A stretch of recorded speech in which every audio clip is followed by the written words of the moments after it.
중증장애인 노동권 보장 및 고용 활성화를 위한 공공일자리 지원 특별 법안. 조직 이름도 길고 법안 이름도 길고. 이제 중증장애인의 노동권을 공공의 영역에서 지원하라. 근데 기존에 있는 법들도 사실은 안 지키죠. 그렇죠. 네. 안 지키죠. 경제활동 참가율은 낮고 고용률도 낮고 실업률은 높고 비경제활동 인구는 굉장히 여기 많아요. 또. 그래서 저는 이번 국회 안에 꼭 이거. 될 수 있길. 보고 계십니까? 보고 계시나요? 국회의원님들 한 분이 3분만 조직하시면 법안 와. 통과됩니다. 우리 일자리를 없애버리면은 우리가 의원님들 일자리까지 없애버리겠다는 말을 하시더라고요. 사실 그 뒤에 조금 더 격한 말을 했는데 같이 죽어봅시다라고 했는데요. 저 정도의 의지 나 또한 필요하다. 우리가 투쟁으로 잘 이겨낼 수 있다. 이겨낼 수 있다. 마음이 사무치면 꽃이 핀다고요. 짜릿합니다. 아, 예, 예.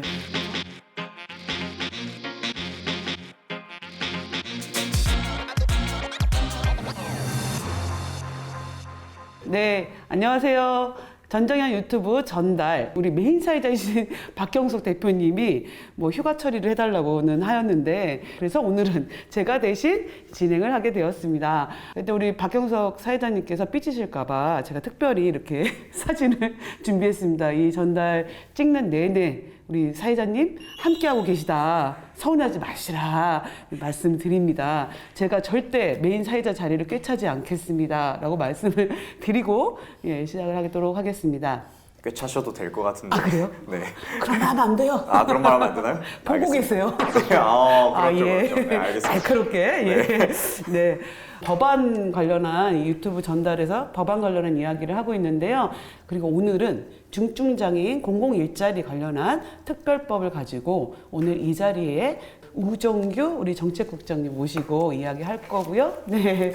그리고 이따가는 또 이제 그 일자리 현장에서 당사자분들을 지원하고 계신 우리 노들 장애인 야학의 선생님 모시고 또 이야기 나눠보도록 하겠습니다. 네. 아, 그럼 먼저 우리 우정규님. 네. 네, 반갑습니다. 아유, 반갑습니다. 네, 아유, 먼저 이게- 자기 소개를 부탁드립니다. 네, 저는 어디 보고 하죠? 이걸 보는 건가요? 네. 아, 이게 아무거나 보셔도 아까 슬레이트 치자마자 바로 사회자 모드로 변해가지고 진행하는 게 굉장히 멋있었어요. 아, 네. 순간 당황했네요. 준비되어 있습니다. 박경수 대표님 긴장하세요. 그렇군요. 네, 준비되어 아, 있습니다. 네. 살짝 뒤로 뺄까요? 그냥? 그럴까? 내릴까 이제? 내릴까요? 아무튼간에 네.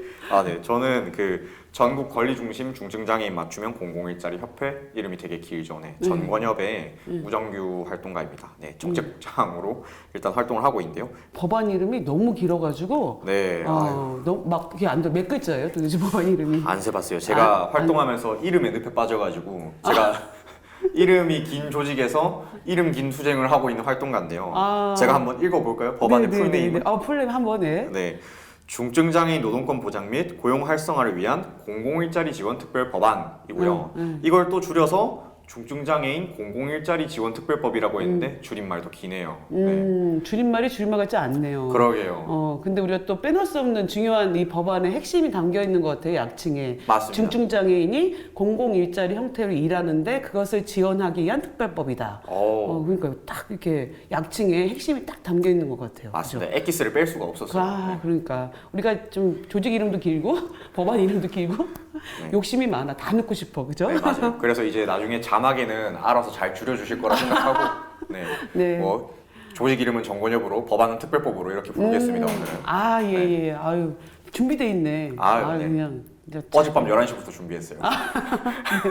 잘하셨습니다. 최고. 네, 네. 최고.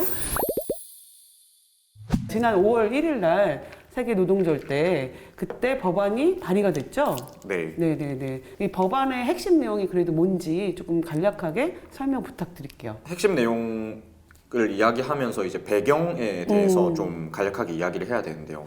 일단 특별법안 자체는 더불어민주당 의원식 의원실 주도로 해가지고 37명의 국회의원이 공동 발의를 해서 이제 만들어진 법안이 되고요.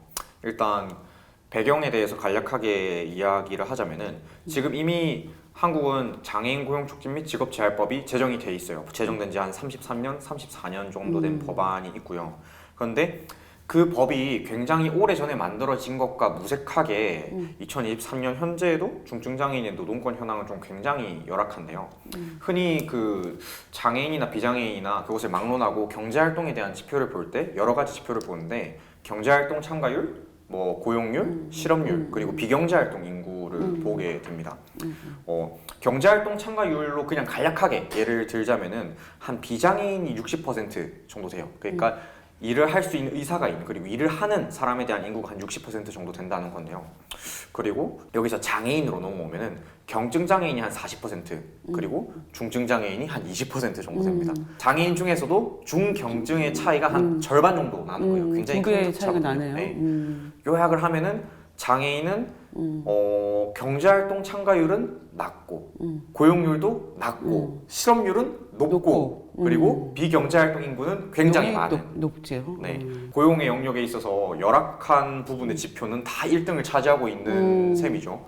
그리고 또 하나 또 유의하게 볼 것이 비경제활동 인구이거든요.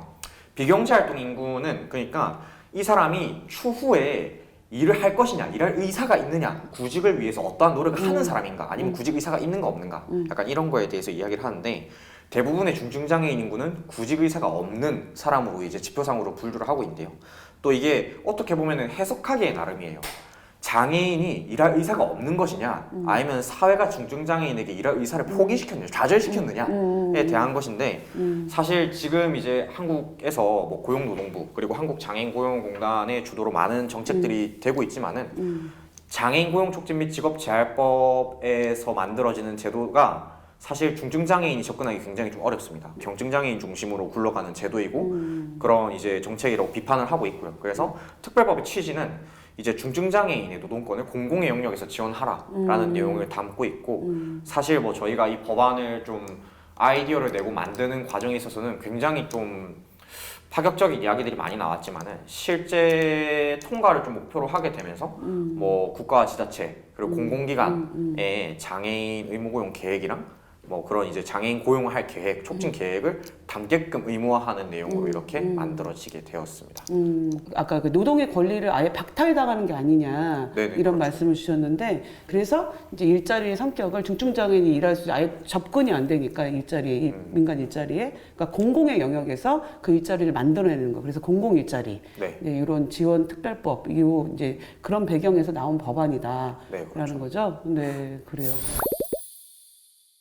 사람들은 이제 물어볼 것 같아요. 기존에 아까 그 33년대 네네. 법안이 있잖아요. 이렇게 이제 기존에 있는 어떤 장애 노동 관련한 법안들이 있는데 뭐 이거 굳이 또 만들어야 되냐라는 얘기도 할 것 같고 이제 그러잖아요. 네. 근데 기존에 있는 법들도 사실은 안 지키죠.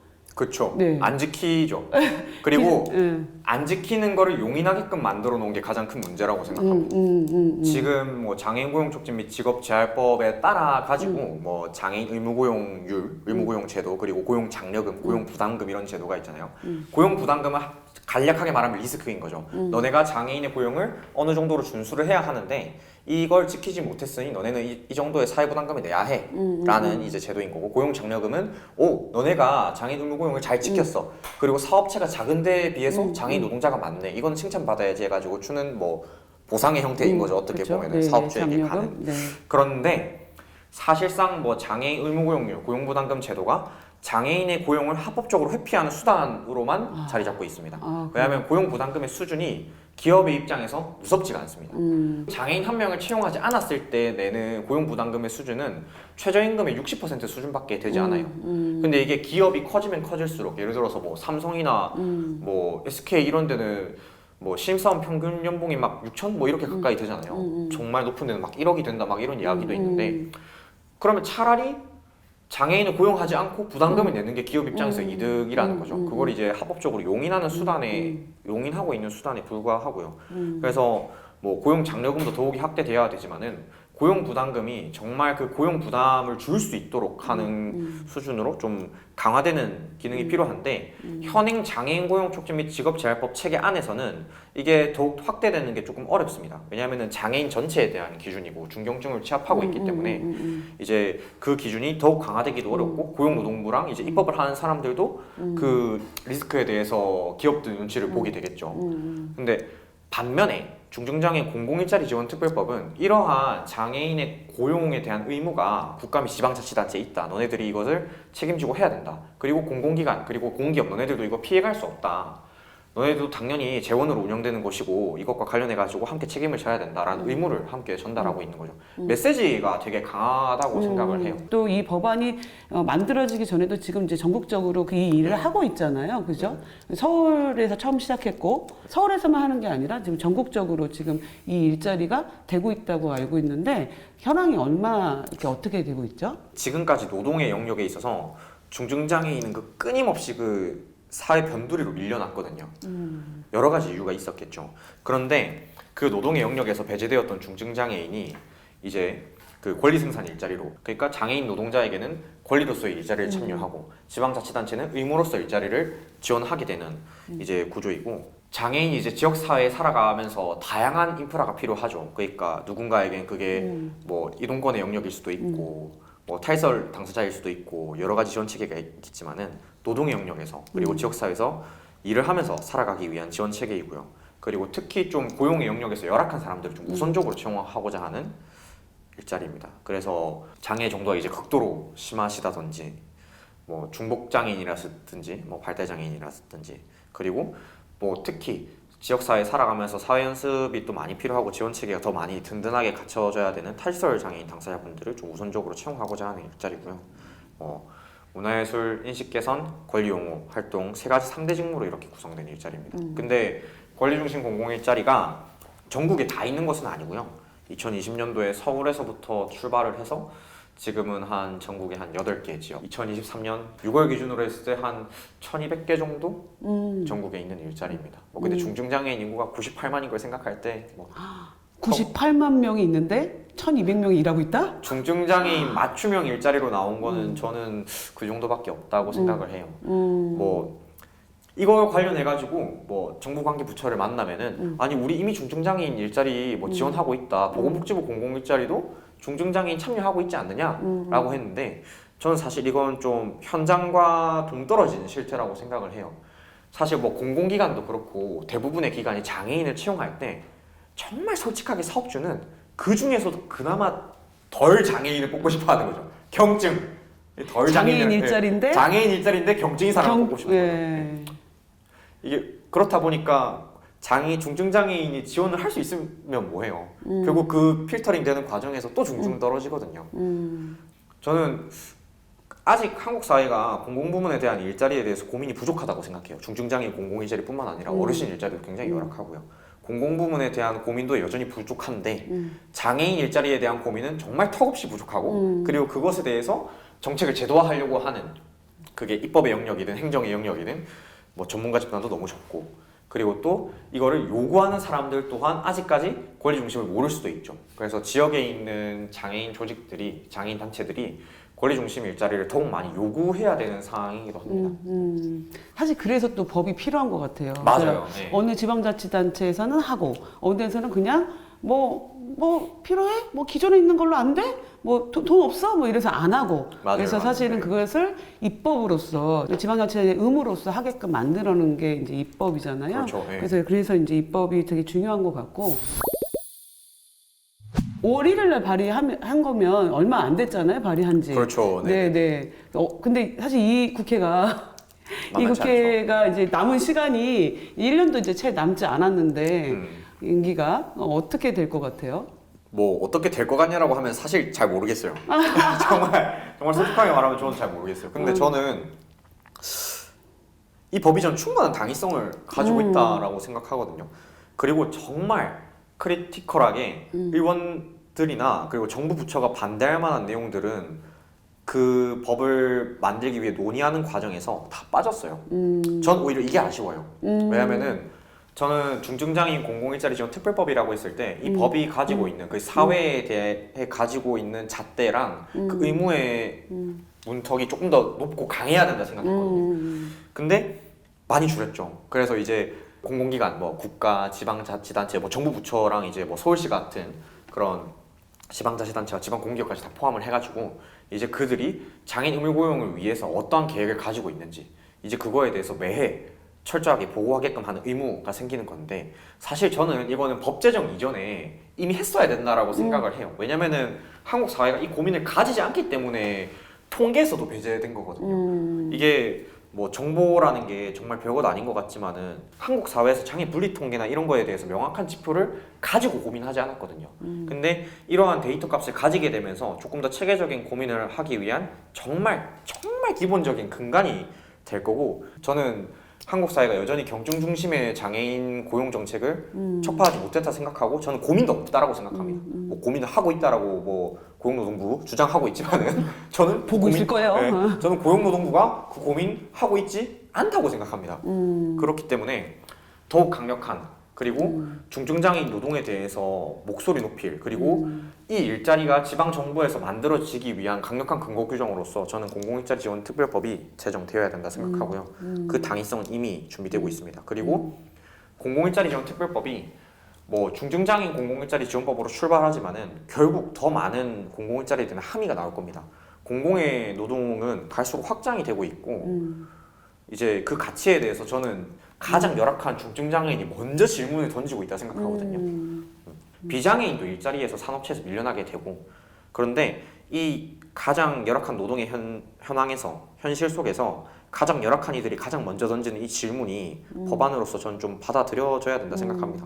그래서 저는 이번 국회 안에 꼭 될 수 있길. 네네네. 뭐 그러기엔 제가 열심히 노력을 해야 되겠지만. 네, 보고 계십니까? 보고 계시나요? 국회의원님들 여기 37명 공동 발의해 주신 37명 꼭 이번 국회 안에 통과될 수 있도록 노력을 해주시길 요청드립니다. 네. 공동 발의한 국회의원들께서 자기하고 이렇게 이렇게 찬성표를 던진 의원님 한 분이 3분만 조직하시면 법안 통과됩니다. 37명이니까 3명. 네, 우원식 의원님 포함 이제 3명씩만 조직해 주세요. 그렇죠. 법안 통과. 그러면은 그럼요. 100표가 넘는군요. 아, 그래요? 짜릿합니다. 아, 예. 전원 찬성. 어때? 저는 너무 꿈만 같은 이야기인 것 같네요. 마음이 사무치면 꽃이 핀다고요. 사무치는 마음으로. 마음이 사무치면 꽃이 핀다. 아, 그럼요. 이 국회의원들께서 중증장애인 일자리에 관련해서 이게 아까 그 사회에 던지는 질문이 되는 법안이다라고 얘기를 되게 중요하게 얘기해 주셨잖아요. 그렇죠. 정말 이 일이 앞으로 우리가 노인 인구도 늘어나고 이 노동의 이 구조가 굉장히 격변의 시기를 맞을 텐데, 이럴 때 우리가 함께 다 잘 살고 함께 노동에 참여하고 함께 정당한 임금을 받을 수 있는 이 체계를 만드는 게 모두 다 잘 살 수 있는 사회로 가는 게 아닐까 생각합니다. 맞습니다. 국회에 분명한 책임이 있죠. 아까 말씀드렸던 최저임금법 제7조에 장애인 적용 제외 있는 것도 다 국회의원들이 한 거 아니에요? 맞죠? 너무 까나요? 밑에서 막 요구했겠죠, 어떤 사람들이. 맞죠. 그래서 지금 최저임금법 7조도 이제 장애인을 최저임금에서 제외하는 그 조항도 삭제하는 법안이 또 발의가 됐잖아요. 정의당 강미 의원실에서 발의를 해가지고 그 법안도 또 올라가 있습니다. 아니, 오늘 처음 나오셨는데 너무 베테랑이야. 그런가요? 네. 뭐 그냥 말이 청산유수예요. 지금 저희가 그 서울시 의회 본관 앞에서 매주 목요일 그 권리중심 공공일자리 살리기, 권리 찾기 캠페인을 하고 있습니다. 이게 권리중심 공공일자리가 뭐 2020년도에 서울에서 출발했지만은 이제 그때 서울시가 평가하던 것과 지금 서울시가 바라보는 평가는 굉장히 또 다릅니다. 그때 2020년도에 처음 사업 끝나고 나서 서울시가 보도자료 내가지고 서울시 보도자료에 최초로 중증장애인의 노동권을 보장하는 일자리를 만들어가지고 노동의 패러다임을 선도했다, 이런 이야기가 나오거든요. 진짜 멋있었는데. 뭐 제가 쓴 줄 알았어요? 진짜 서울시 보도자료에서 그런 이야기를 했단 말이죠. 그러니까요. 그런데 지금 이제 뭐 권리중심 공공일자리에 하고 있는 뭐 여러 활동이나 뭐 권리옹호 활동이나 그런 게 이제 마음에 들지 않는 달에 비치는 것 같아요. 제가 느끼기에는. 왜냐하면 권리옹호 활동이라는 게 사실 장애인의 권리가 배제된 거에 대한 원초적인 책임은 국가와 지자체에 있거든요. 그들이 노력하지 않고 그들이 이제 밀어냈기 때문에 그 사람들이 권리 옹호를 하는 일자리에 참여하면서, 그러면은 지금까지 우리 권리 어디 있어? 권리 내놔 라고 이야기하는 게 어떻게 보면 정당한 권리 옹호 활동이고, 지역사회에서 그들이 요구할 수 있는, 그리고 권리중심 공공일자리가 권리 옹호 직무로서 보장하고 있는 내용이거든요. 그럼에도 이제 그게 많이 거슬리시나 봅니다. 근데 전 이게 누군가의 정책 트렌드로 중증장애인의 노동권이 구분되고 움직이는 것, 탈설 정책이 그렇게 움직이는 것 자체가 좀 굉장히 좀 차별적이고 불쾌하다 생각합니다. 사실 뭐 전장현 같은 조직이 정말 다양하게 이야기를 하잖아요. 막 뭐 이동권, 접근권, 노동권, 뭐 탈설 권리, 뭐 건강권부터 해가지고 정말 다양한 권리를 막 쪼개가지고 이야기하지만 저는 그게 단 하나라 생각하거든요. 결국 장애인이 지역사회에서 살아갈 권리라고 생각을 해요. 근데 전 이제 뭐 권리 중심 일자리가 이렇게 뭐 압박을 받는다 이런 이야기를 하지만은 저는 서울시정에서 지금 그 질문을 던져야 된다 생각합니다. 그러니까 정말 장애인이 지역사회에서 자립해서 살고 있는 거 지원하고 있는가? 뭐 저는 아니라고 생각을 하거든요. 오히려 시설 중심 정책으로 그렇게 변두리로 더 몰아내고 있는 거 아닌가? 특정의 주거 형태로, 특정의 삶의 형태로 장애인의 삶을 가두리 양식하고 있는 게 아닌가? 그렇게 생각하는데 저는 그 행태를 멈춰야 된다 생각을 하고 그리고 또 그거에 있어서 중증장애인 당사자들 또한 가만히 있을 수 없기 때문에 이렇게 캠페인을 저희가 매주 목요일 언제까지 할지 모르겠지만은 그래서 매달 집회 신고를 내러 설레는 마음으로 가고 있습니다. 집회 신고 한 달밖에 못 내더라고요. 너희 그렇게 우리 마음에 안 드게 하면 자를 거야? 뭐 이런 식의 행태를 서울시가 또 그렇죠. 어느 자문가보다도 아주 악독한 자문가처럼 니들 우리 마음에 들지 않으면 너희 자를 수 있어 이런 말들을 계속 내뱉고 있거든요. 1800년대 영국인 줄 알았어요. 아, 그러니까 그 불과 몇 년 사이에 그러니까요. 예, 시장이 바뀌었다고 네, 갑자기. 그러게. 사실 인권과 복지의 영역은 정권이 바뀌더라도 휘둘리면 안 되는 영역인데 정말 그 장애인의 이제 이 권리의 문제에 있어서 너무 많이 지금 서울시가 휘둘린다기보다 누구한테 휘둘리는 게 아니라 지들이 그냥 잘하는 것도 지들이 그냥 거기다가 그렇죠. 예, 망가뜨리고 막 이렇게 망치고 이러고 있는 것 같아서 참 안타깝습니다. 그래서. 마지막으로 제가 네. 이 지난주 캠페인에서 네. 들었던 이제 권리중심 공공일자리 노동자분의 이야기를 전하면은 네, 이게 김종길 시의원님한테 전하는 말을 하시더라고요. 그분이 이제 권리중심 공공일자리를 굉장히 압박하고 계신데 권리중심 공공일자리 이제 없어서 우리 일자리를 없애버리면은 우리가 의원님들 일자리까지 없애버리겠다는 말을 하시더라고요. 근데 맞잖아요. 맞아요. 의원은 선출직이니까 정말 없어질 수 있거든요. 맞아요. 네, 그래서 저도 네. 요즘 제가 그 문장을 마음에 넣고 삽니다. 제 캐치프레이즈로 권리중심 공공일자리를 없애면은 의원님 일자리도 없앨 수 있다. 네. 진짜 정말 시민의식 대단하신데요? 싸워야죠. 그럼요. 그분 진짜 멋있다. 그러게요. 진짜 멋있는데요? 멋있습니다. 사실 그 뒤에 조금 더 격한 말을 했는데 그 뒤에 그죠? 뭐라 하셨는지 아시나요? 같이 죽어봅시다라고 했는데요. 굉장히 의지가 강하시더라고요. 근데 네네네. 이 말은 저 또한 저 정도의 의지 나 또한 필요하다. 우리가 투쟁으로 잘 이겨낼 수 있다. 이겨낼 수 있다. 투쟁. 네. 네, 바쁜 중에 오늘 이 자리 나와줘서 너무 감사합니다. 우정구 정책국장님. 감사합니다. 네. 고생하셨습니다. 감사합니다. 네, 저는 데모하러 가보겠습니다. 화이팅! 화이팅! 네, 잘 지킬 수 있다. 네, 지킬 수 있다. 이거 떼야 되죠? 그냥 청산유수. 안 불렀으면 어쩔 뻔. 안 되겠어. 안 불렀으면 어쩔 뻔이야. 안 될 것 같아.